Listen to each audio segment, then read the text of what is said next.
Wagwan people, and welcome back to Kevin's Corner. Today we start a new series, Cooking with Kevin. So on this episode, which is episode 1, we are going to try and make an awesome marble effect chocolate brownie. This should be good, using a recipe that I have mastered over many thousands of years and completely changed it for this episode, so it may be okay, it may be awful. So to start off with, we need 185 grams of unsalted butter.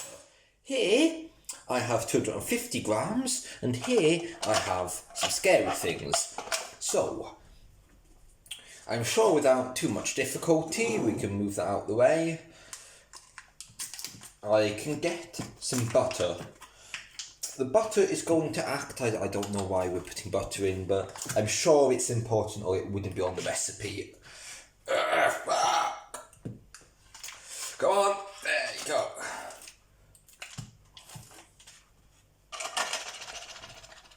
And that is not quite enough. Top tip. Unlike me here, do not just get your butter straight out the fridge, as that is a bad idea, because now the butter is extremely hard, and many things are good when they're hard, butter is not one of them. And I've got extremely warm hands, so the butter is melting as I touch it, which is also not what we want. So the next job is to cut our butter into small-ish cubes. These are not cubes, these are, I don't know what the fucking... cuboids. There. Ah, it's got like hair on. Not too concerned about that. But we will remove it with the knife. So continue to cut up your butter until you have a buttery mess in a glass bowl. Also, obviously we are in a pandemic right now, so I have washed my hands before attempting to cook this, or bake this, as it is really more baking than cooking. Other episodes we may do some cooking. I think a cheese souffle would be a good thing to try, but I mean, I don't like. We'll see how a simple brownie recipe goes first. So once your butter is all cut up like this, looking good, my hands are very lubed up, that is quite bad. Next job is we need to get some chocolate. These are, after all, chocolate brownies. But this is where it gets kind of difficult because I haven't planned ahead in any way. So what we need to do is we need to separate the butter into 2 approximately equal halves. Yeah, that's clean. So I've just got a pot here which I found just above us, and I'm going to take half of this butter out and throw it in there. It doesn't really matter, and then that's there. So the next job is we need to get some chocolate, approximately 90 grams of stuff. I have this fine milk chocolate I brought in Lidl, and the problem is, once again, we're melting it, so we need it to be quite small. So what I've got here is a hammer.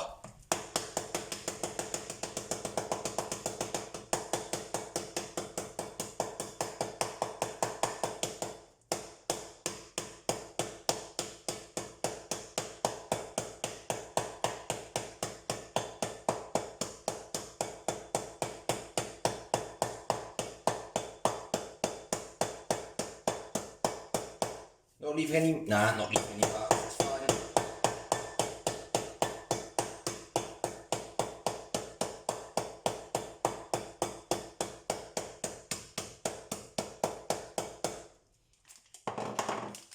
And that should have done the trick. Now the recipe calls for 90 grams of each. Well, it calls for 180 of one type of chocolate, so I'm using approximately 90 of each.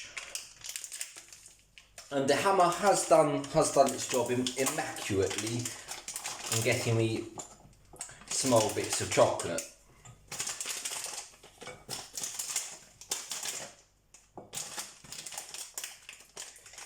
Probably could have used a grater or something, but why would I do that? Any excuse to use a hammer is a good excuse to use a hammer. A bit of chocolate left in there, that's probably about 10 grams. Don't care. Okay, now with my knife, that bit really wasn't cut up very well. I'm just going to gradually mix that in. So there is a chocolatey, buttery mess. So the next job is yes, we need to melt this chocolate. So what we're going to do is, yes, get a saucepan, like this, nice saucepan, fill it up with some water, hot water, like what retard would fill it up with cold water when I'm about to heat it up? That would be a pretty dumb thing to do. Not that high. And then we can see the glass bowl going into it. The glass bowl should not be wet at the bottom. It was not. And now what we need to do is heat that water to a medium heat and melt the chocolate. So if we just go moving over here, perfect. I'm going to get my water on there. Get the right hob. I have not cleaned the hobs before doing this because like whoever cleans their hobs. So I'm sorry about the mess. And just throw that on top. Now what I'm thinking here is a time lapse. So, yeah. Time lapse. 3, 2, 1, go. It hasn't melted yet. I was hoping when I said 3, 2, 1, go and like start at the time lapse, it would speed up in real life as well, but it's still just as slow. So in the meantime,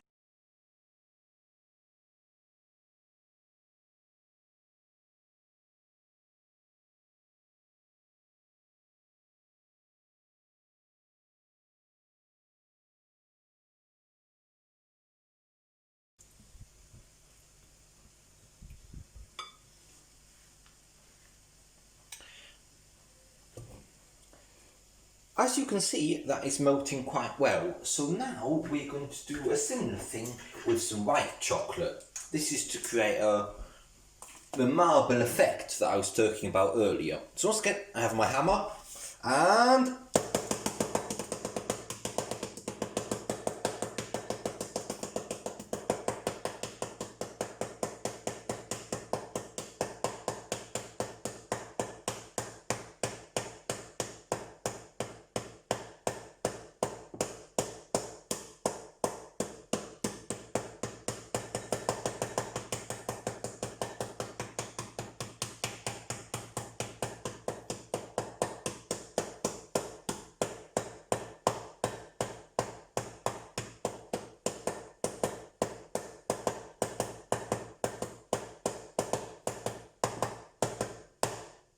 cool.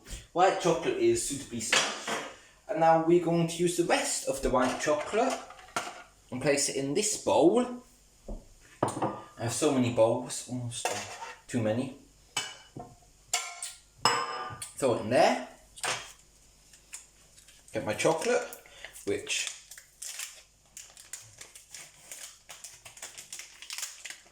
should be all good.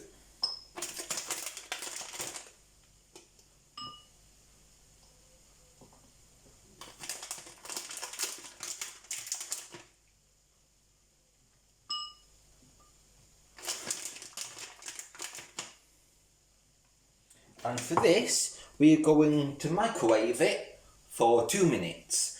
We could have done it with the dark as well, but I'm just trying some different techniques here, showing you that you can do stuff in different ways.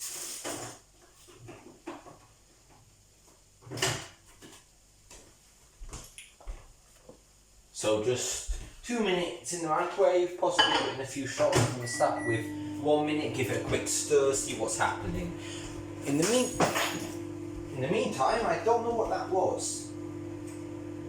Ah, yeah, key for the garbage, not a concern, do not fear. In the meantime, my chocolate and butter mix is starting to look quite nice.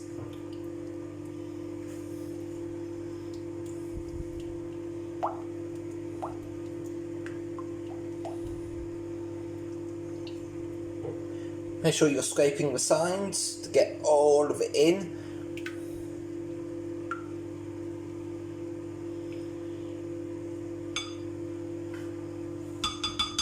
Still a bit of butter, as you can see, like there and there to melt, but overall that is looking good. 15 minutes in.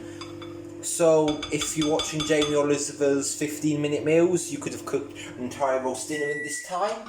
If you live in reality, you could have melted a bit of chocolate. Like he would have already had this going on.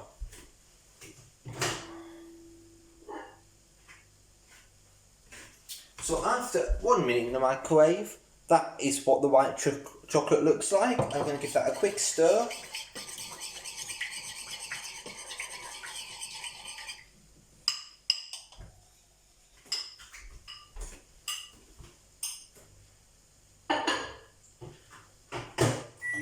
Then put it in for another minute. That should mean the white chocolate is hunky-dory. The microwave technique is quite a bit quicker, but hypothetically you might not have a microwave, it might be broken. So that is why I'm using, and personally I just prefer the water technique. It's not any better, it's probably worse, but I like it. And this is my cooking show, so yeah. Like maybe in 60 years I'll be like competition for what Mary Berry was today. I doubt it, but it's plausible.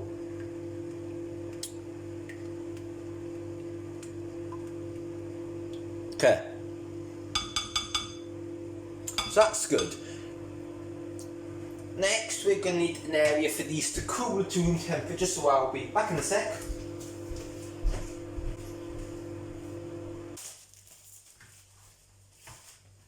So I've got these lovely corky mats, lovely. I'm just out of shot. I'm going to take these two things.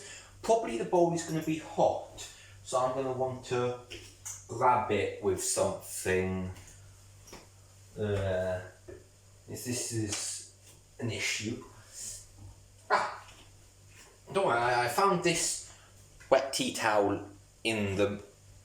I was going to say in the microwave, no, I found it in the washing machine, so should do.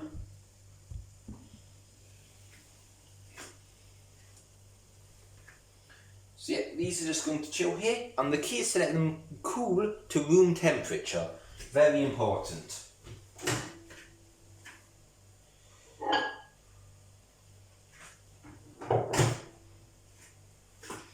Also, when you get the white chocolate out of the microwave, it's going to look something like this, like a child sick. So what you're going to want to do is you're going to want to stir that quite a bit.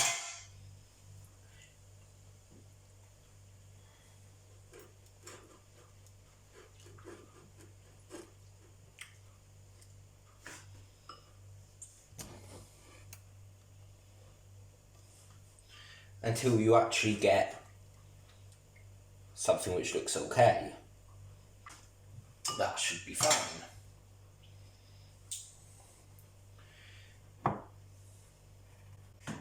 So the next thing we need to do is make a powdery mix, which requires a sieve, which I have. I have a sieve. I think this will be the first time I've ever used it. But I do have a sieve. What I do not have is another mixing bowl. So,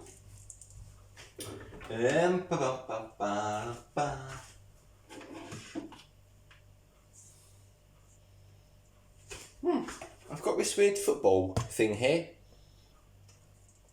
I think it might be big enough. Also, remember to turn your hob off. Otherwise, you'll get very, very steamy.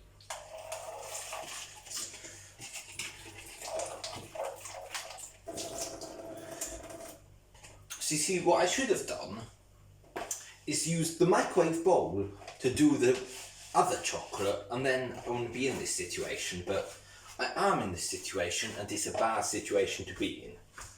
So, there's that. And I need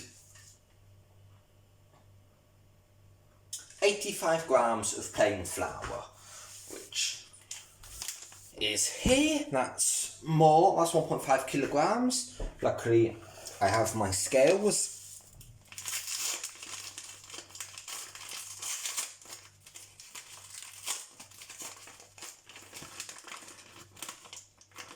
Yep.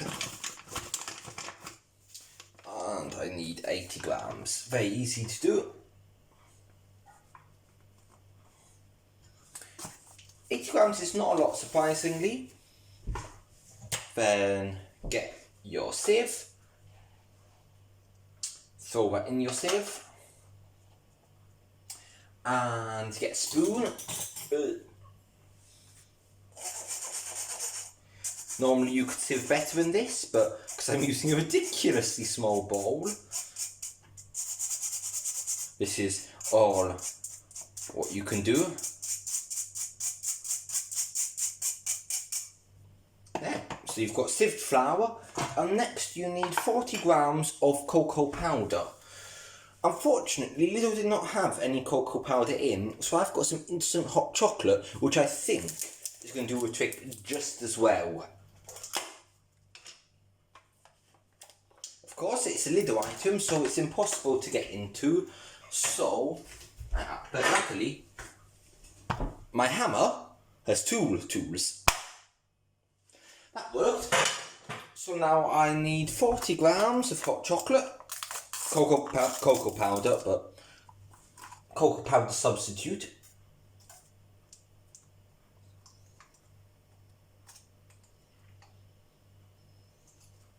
Actually, what is in this hot chocolate?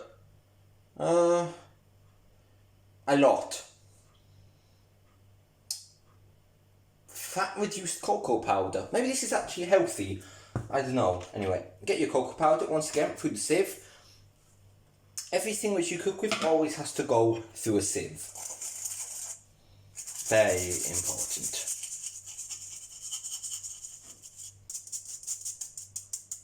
There you go. And next, just gently mix this.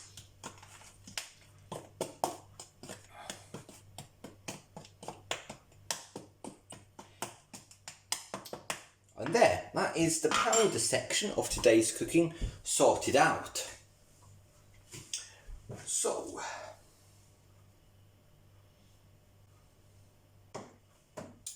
okay. So the next thing I'm going to do is get my oven heating up. About 185 degrees centigrade would be ideal. And that is heating up, which means there's going to be an annoying sound in the background, but we're going to live with it. Now the next thing is I now need a large mixing bowl, of which I only have one. Don't know why I only have one, but what I'm going to do is decant the chocolate mix into my random baking tin, which I'm not using to bake in with today, it's just here for funsies, and remove the chocolate mixture.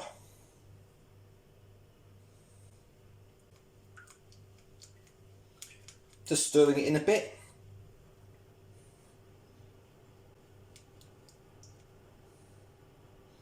That's better.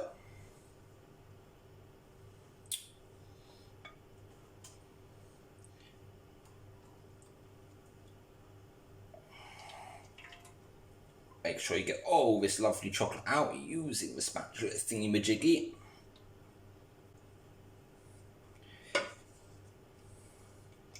And that's in there.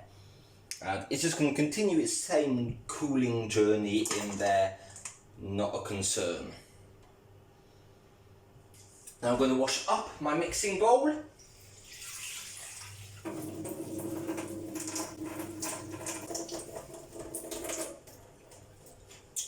And we can use now the tea towel, which I found earlier, to dry it.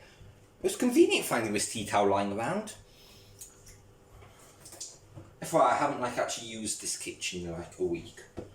So, the next thing we need to do is eggs and sugar. Very sugary recipe this, 285 grams, but first we need 3 large eggs. The eggs have to be free range or the brownies will taste of despair of chickens, which isn't a nice taste. the real biggest surprise of this is that the eggs have appeared to get back to my house in one piece, despite my vigorous thriving style. Now, I don't really know how to do eggs, don't really ever use them, but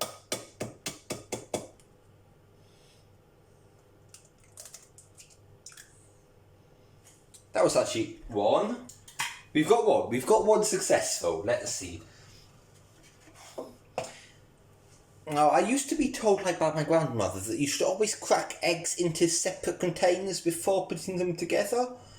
I think in case one smelled off, but I think these are Lidl, they cost me some pennies and I couldn't see any potential issues with them happening at all.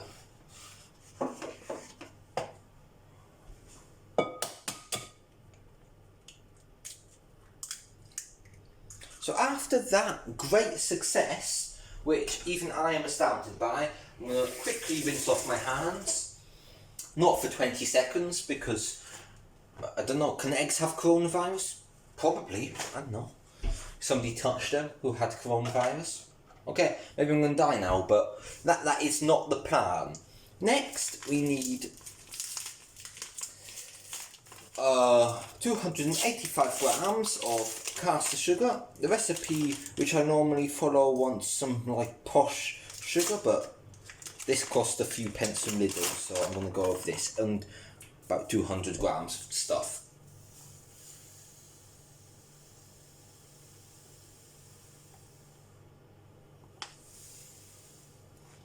Which is almost more than my thingamajiggy can handle.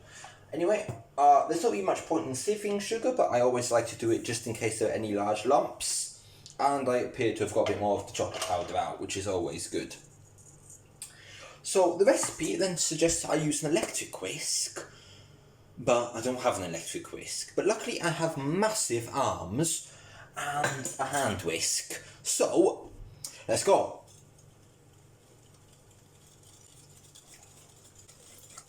I fear this might take quite a while. And I haven't been gym in literally, however long gym shot, and then a day. But yeah, hopefully I can be reopening soon. But in the meantime, whisking is all we have, and I'm already tired.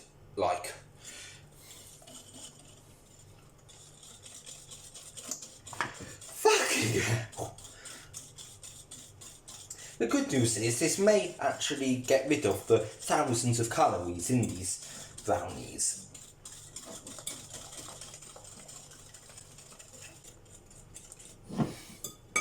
Apparently this should,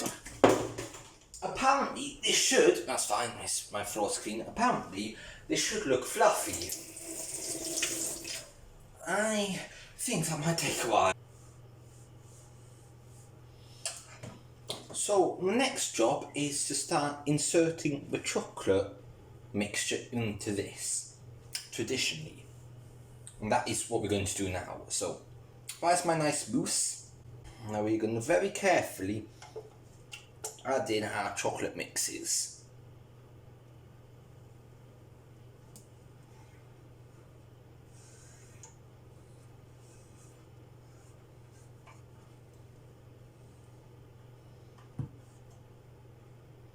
But we are not going to add in the white chocolate mix yet. We are now doing a gentle figure of 8 action of the mousse with all the chocolate in, and you can see the colour really starting to come to it. Very important here not to overwork the mixture.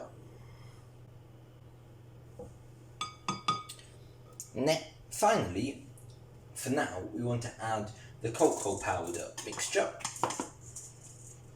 Re-sieving, of course. As we say, sieving is the most important part of baking.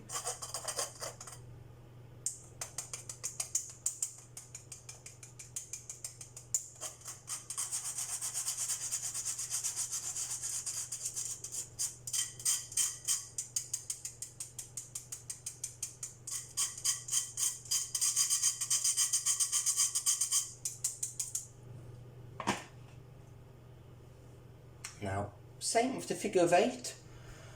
Very gently, because you don't want to lose any of that air from where we whisked it in, because you probably didn't whisk it for long enough and get enough air in the first place, so we really don't want to lose any more. So that is looking beautiful. You have the white chocolate in there, you have the dark chocolate in there, you have the eggs in there, a lot of other stuff in there. Finally, get some more chocolate, whole pieces, what we have left over from earlier.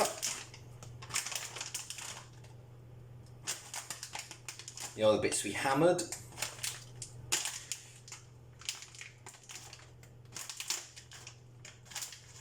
There, that's the dark chocolate. Now, to get the nice dew cloud effect, I left quite a bit more of the white left over.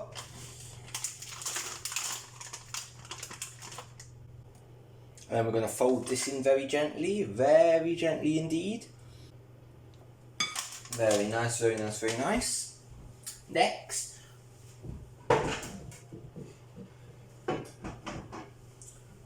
we're going to get a baking dish, nice and large. Wash it up. Once again, using the tea towel that we happened to luckily stumble across earlier, we can dry it up. And I have milk here. Why do I have milk here? Why do you not put in?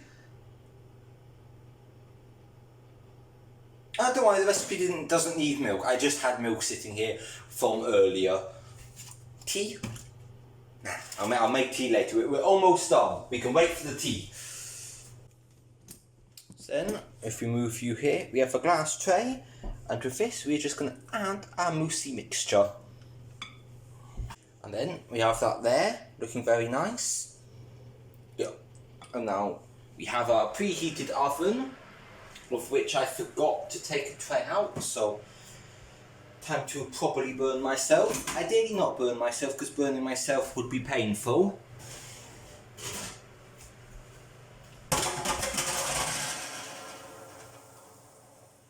By that crushing, I did burn myself, as expected, but not too badly. And very gently, once again, not knocking out any air,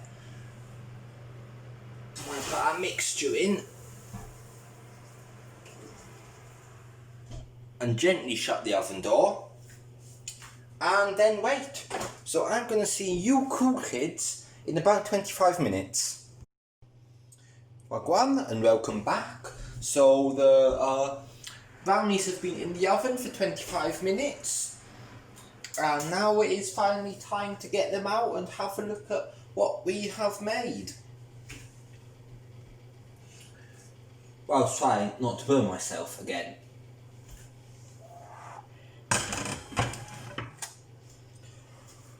Almost burned myself. Not quite. And a very good trick is if we just wobble it, you see how the surface is attached to the base? That means it's done. So there is our chocolate brownie. Rather large, looking rather nice. Shame I don't think we have much more chocolate on the top. It's rather uniform. That should be ingrained in the brownie. Next we're going to wait for it to cool to room temperature, which may take about 10 minutes. And then I'll be back, chop it up, we're going to do a taste test and see if this has been a success. Which it probably hasn't. Welcome back. Brownie has quite sufficiently cooled. It is not perfectly cool, but it is cool enough. So I'm just going to cut a little taster square now so we can wrap up the video, and I'll leave the rest to fully cool probably for about an hour or so. But I mean, I couldn't wait so long to try my creation. So first thing, it's quite flaky, it's quite falling aparty. That's sort of what I've just got here. As I taste it, it's very gooey. I think the egg could have probably taken a bit more beating, but my arm was tired. But the flavour, the taste, the texture is all on point. Like, it's better than what you'd buy in a shop, no doubt. And whilst it's warm, I mean, I'm going to go back for another bite. like possibly it's even better. Now, before I eat this entire thing, and it really is that good. It really is.